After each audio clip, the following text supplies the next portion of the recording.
Hey there, welcome to my channel. So today I'm going to speak to a comment that somebody left on one of my YouTube videos, and it was such a great comment. There's so much that we can learn from the comment that this person left. It's seriously, it's like one of the best comments I've ever gotten on one of my Twin Flames YouTube videos. They said, "Kurt, I am curious why you never talk about love when the unconditional love is a huge aspect of the twin flame journey. It totally teaches a new way to love. A massive heart opening happens." I'm going to read that again. "Kurt, I am curious why you never talk about love when the unconditional love is a huge aspect of the twin flame journey.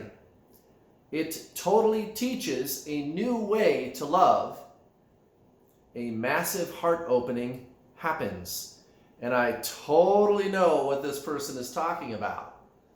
And I love this comment because there is so much that we can learn from it. And I think that this person is actually confused, I guess that's the right word, mistaken perhaps, about what unconditional love is. So let's talk about love.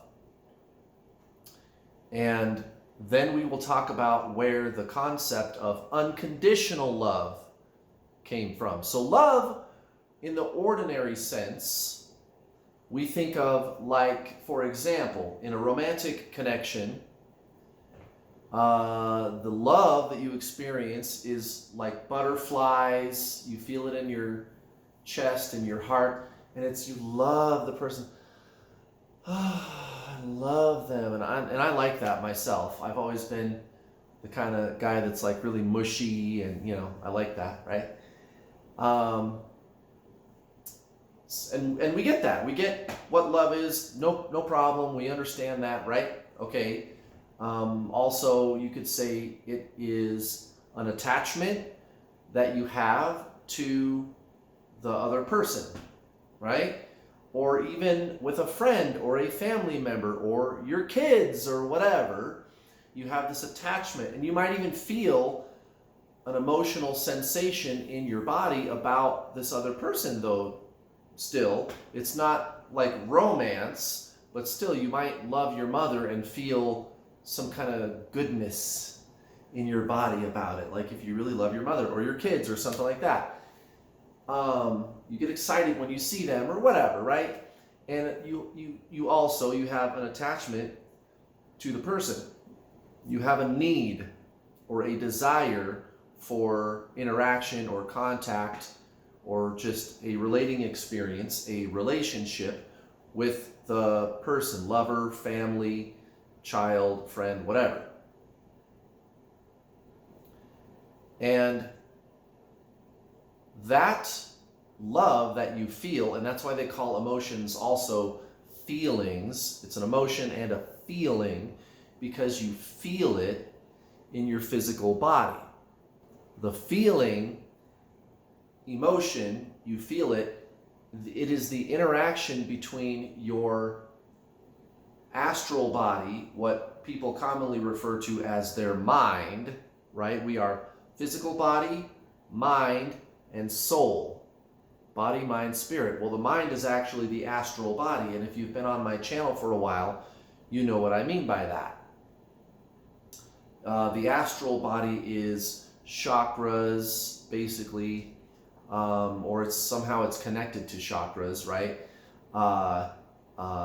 Telepathy, right? Metaphysical energy, and it is controlled or regulated by the mind. And the mind and the astral body is kind of one symbiotic energy, okay? It's kind of one thing. It's not that there's components to the astral body, except for maybe the chakras. And so it's this metaphysical energy body, basically. So you kind of get the idea. But the interaction between your physical body and this thing that I'm calling the astral body, or the metaphysical body or the mind, the interaction between those two things is your emotions, is your feelings, and you feel them. Okay, so what's going on here? There's a duality. There's a positive and there's a negative.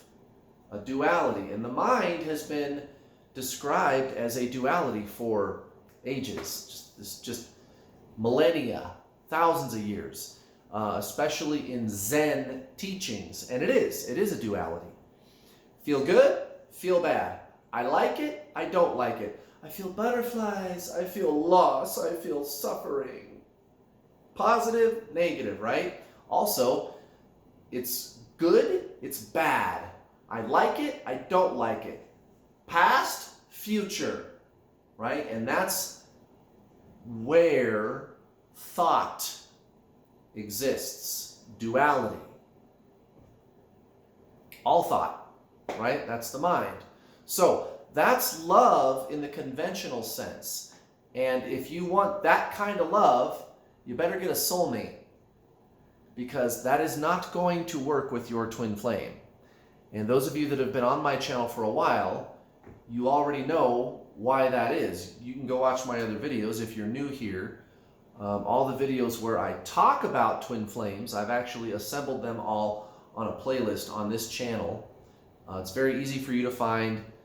Just go to the playlists menu of this channel and look for the playlist called How to Get Your Twin Flame. And all of the videos where I'm talking to the camera like this about twin flames are on that playlist. And I've done that so that you don't have to go digging around. There's a lot of like tarot readings, at least at the time of this recording. So they're just easier to find. But what I have explained many times is you and your twin flame are one soul, right? And so what it is like when you are with your twin flame, when they are there with you in union, right? When it's a steady thing, right? Or at least that's the experience that you are having, is they're always there. They're not running anymore. They're not acting like a narcissist or anything like that, right? It's all good, right? Okay, what's going on energetically when that is happening is that you feel the way the soul feels, which only makes sense because you and your twin flame are the same soul. So when you're with your twin flame, when they're there and it's all good, as I was explaining a few seconds ago, union, as you guys like to call it, it feels like your soul. You don't feel the duality-based love that I just described. The up end of the duality spectrum of the mind, or the astral, whatever word you want to use, the same thing. It's not that kind of love. It's not the love of the conventional sense, the butterflies and the love and, the attachment, the need and the want, the desire for the physical person. It's not like that. You and your twin flame are the same soul. So the way that it feels, you could say, is the felt experience of the soul, which is what you are. When you do the thing that we call die, your mind ceases to exist and your body ceases to function. What's left? You, which is a soul, which is your twin flame. And how does the soul feel? The best word out there, I suppose, would be Zen. Think about it. The soul, Zen. I am. The soul says, I am. And that's all it says. There are no thoughts, actually. The soul itself is consciousness. That's what the soul is. That's what the soul is. Even the Torah says that. I found that out today. The Torah, the first 5 books of the Bible, in places it describes the soul that way. So this is old knowledge, and it's true. Think about it for a second, no pun intended. Think about this. There's thoughts going on, and then there is a you that sees the thoughts going on. What is that? You are able to see the thoughts and kind of separate yourself from them, What is the self? What is the yourself that can see thoughts and notice the mind when it's going on? What is the consciousness? What is the witness? What is the observer? What is the watcher? It's consciousness. It's the soul. And it's not your soul. It's you. See, language is tricky, and I'm going to do a video about this tomorrow, partially about this. But language is tricky, especially the English language, because it's based on duality and the mind. So, to convey these deeper concepts to you takes some explaining, because we don't have words to convey them readily. Like the Hopi Indians, for example, the Native Americans that lived here, if you're watching in another country, here in the United States, the native peoples that were here before the Europeans came, the Hopi tribe that lived here, they had a language that did have words like this, where I don't have to break it all down for you. Okay? But to say, so here's where I'm explaining the language problem. So to say that you have a soul is incorrect, or to say my soul is incorrect. It's not really my soul. When you say my soul, that sounds like it is something that you have. Oh, my soul, yes, blah, blah, blah. Oh, the reason I can see my thoughts is because I am a soul. It is my soul that sees the thoughts. And that's true, but to be more clear, to be more specific, let's say, well, now, wait a minute. It's not my soul, because if it's my soul, that sounds like something that you have. And there's not two of you. There's not another you that has the soul. That you're it. You are the soul. Do you follow me? You is it. That's you. That's what you is. That consciousness. And what does it feel like? Zen, nirvana, bliss, inner wholeness, satori, samadhi. Go look those words up. Go look them up. There's even a movie. If you're new to my channel, I tell people to watch this movie all the time. It's for free on YouTube. It's called Samadhi. S-A-M-A-D-H-I. Just back up this video a few seconds and write that down, because I'm not going to keep repeating it. Samadhi, S-A-M-A-D-H-I. There's 3 parts. Just watch the first one. It's only an hour. It's free. Go watch it. Okay? So the felt experience when you are with your twin flame is that, which it only makes sense because you guys are the same soul.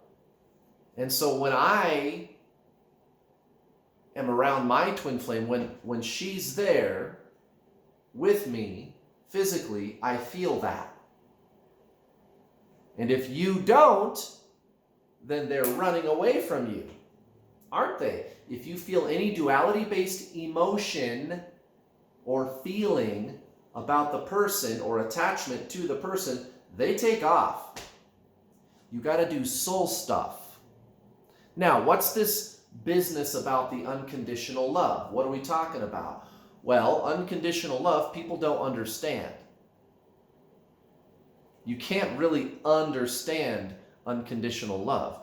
Because unconditional love, it's been taken so out of context, but where the original meaning behind it is a spiritual one. That's what people were trying to teach when the term unconditional love was coined, when that term was invented. Okay? And now, because people don't understand the original meaning behind that term, unconditional love, they assume that what it means is you feel the duality-based love, the butterflies and the love and the attachment to the person, and it doesn't matter if the person is running or if they ghost you or they shut you down or reject you, you will remain in a state of unrequited love for that person. Go look that up, unrequited love. I will have unrequited love for this person forevermore, no matter what they do. I will always love them. No matter how much they abuse me, I will always love them. Or if they ignore me or ghost me or reject me, I will always have unrequited love. I love them. Right? And that's basically what people think unconditional love is, but that is not what it is.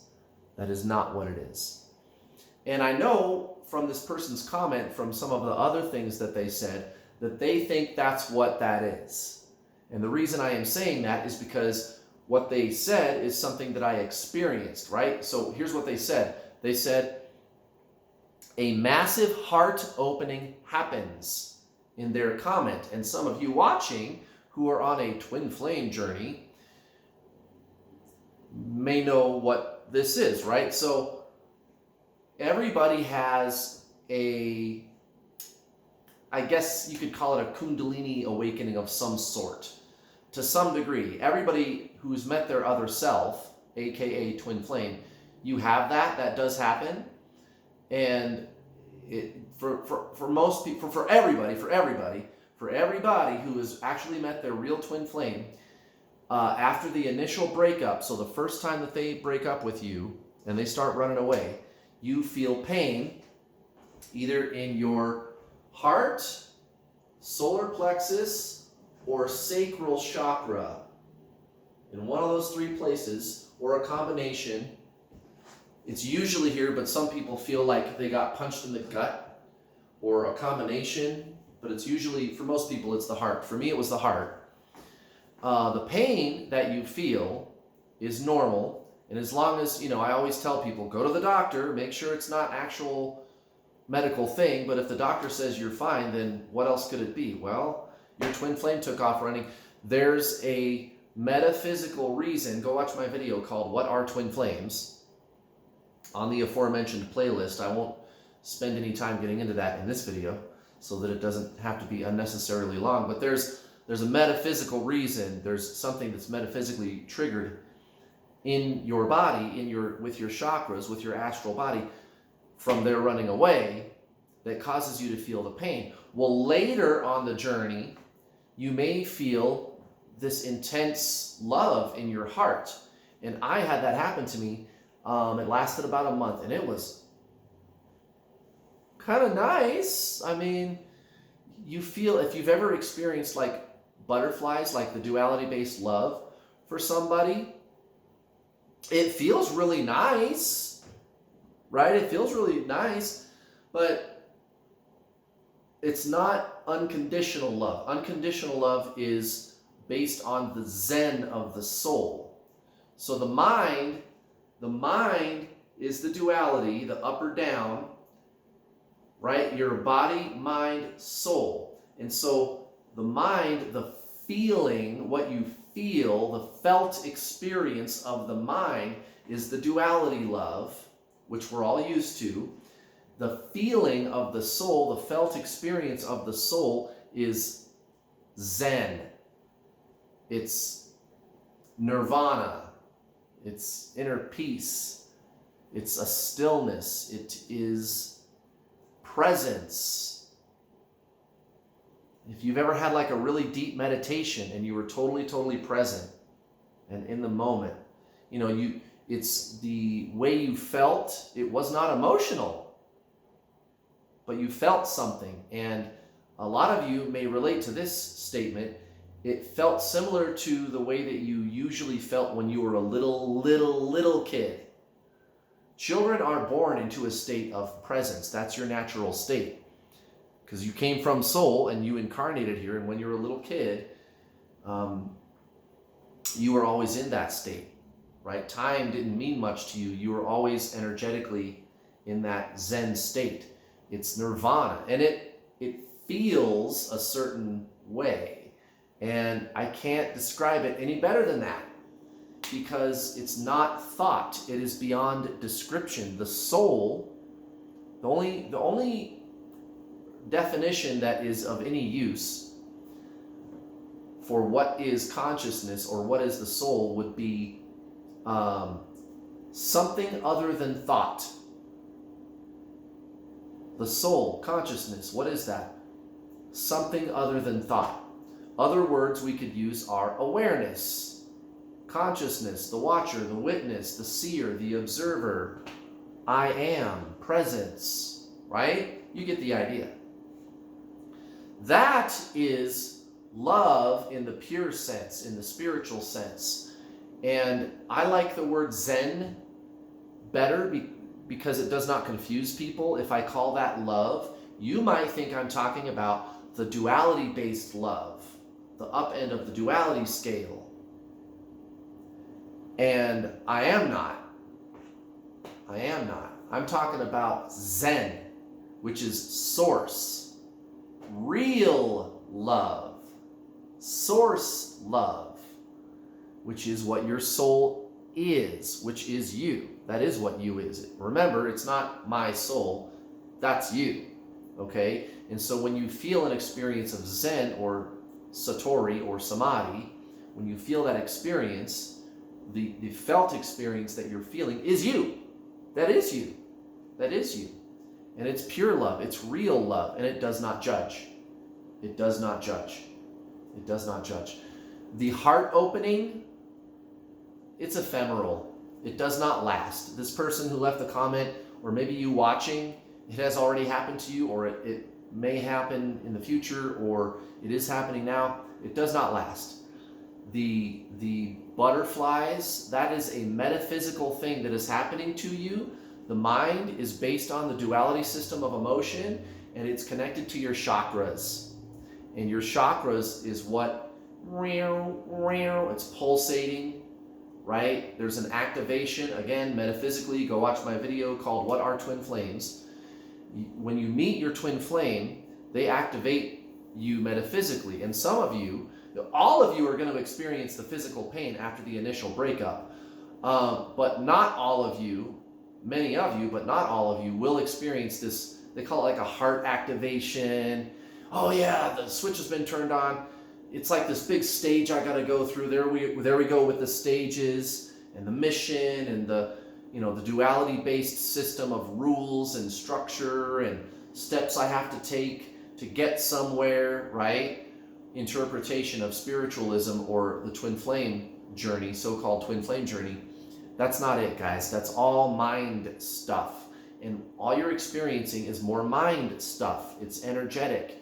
It's the astral. It's your chakras. And your twin flame just activates that. And I'm not saying it's bad. I'm just saying that's what it is. And it did, again, like, it does feel very pleasant, doesn't it? Like when you feel that intense butterfly. And guys, it was like for a month. And I would be thinking of my twin flame.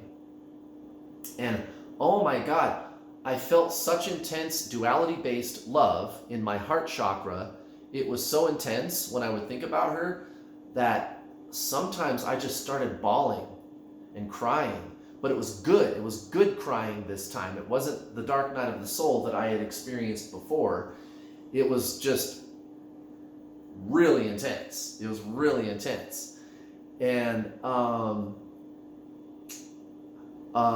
sometimes I said to myself, man, this feels really good, but it's so strong that I wonder if I could have an actual, like a heart attack because it's so intense. It was incredible. It was incredible. But it's metaphysical, guys. It's not your soul. It's your mind that is causing that. It's a massive heart opening. Yeah, it's your heart activation. No. Let go of the dogma stuff, guys. Let go of the steps and the stages and the structure and that's what it is. This is how it works. And it's all connected to the twin flame thing. And I went through this step now to get through my twin flame journey. And we're on my way to union. And I'm going through the heart opening. No. Nope. Stop doing that. That's the mind. That's the mind trying to control you. All there is presence. You got to let that dogmatic stuff go. You got to let all that dogma go. It's not this big, massive heart opening. It is a Kundalini awakening, I suppose you could say, which is good. I mean, if you're into that, if you're into Reiki, Tantra, whatever, yoga, great, no problem. But that is the metaphysical aspect of you. That's what that is. And if you make aligning with your soul first, your foundation first. All that other metaphysical stuff works better. And that's what I teach on this channel, is what the difference is between soul stuff and mind stuff. The mind is not bad. The mind is great. And these metaphysical activations, if you want to call them that, Kundalini awakening, whatever you want to call it, no problem. But they work so much better when consciousness, your soul, which is your twin flame, by the way, is your primary thing. You do that first and then worry about the metaphysical stuff. The metaphysical stuff, again, works so much better when you're coming from source first, which is your soul, which is your twin flame, which is unconditional love. And why is it unconditional love? Because unconditional love does not judge. It's Zen. It's Zen. It's Zen. And you know what? Part of what the person said in this statement was true. They said unconditional love is a huge aspect of the twin flame journey, and they are pretty much correct. I would correct them, or maybe I would be more precise, let me put it that way. I would be more precise by saying or pointing out that the twin flame journey is really just the true spiritual journey. Go watch my video called Twin Flames, the Doorway to Union, and also the true purpose of twin flames. You can go watch those videos. This is your spiritual awakening, guys. That's what's happening to you. If you're having these metaphysical things, that's just something that's happening to you energetically, because your consciousness is like oozing out from within you at a high rate of speed. Your consciousness, which is you. It's not your consciousness. It's not my consciousness. Remember? That is you. You are the consciousness, the soul, which is your twin flame. That is your twin flame. And the soul, consciousness, does not judge. It does not exist in duality. It's source. It's singularity. It has no opposite. It's whole. It's Zen. It's source. There's no opposite. It's unconditional love. It's real love. It does not judge. It does not need or want or pine for the person or desire for anything. Never mind your twin flame. Remember, the twin flame journey is really just the true spiritual journey. Right? So this is a spiritual teaching, unconditional love. The twin flame journey is your spiritual journey. Unconditional love is a spiritual teaching. It's non-judgment. It's acceptance of all that is. You look at the situation with your twin flame and you just accept it. They're running. They don't want to be with me. I accept it. It's not good. It's not bad. It's just what it is. It's neither of those. It's not duality. It's not good or bad. It doesn't need to be different than what it is. That's unconditional love. So there you go, guys. Again, great comment. Lots to talk about in that one short comment that this person left me. If you would like to subscribe to my channel, please do so. Don't forget to hit the bell notification icon if you do that, and hit that like button too. You guys are beautiful. Thank you very much for watching. I will see you next time.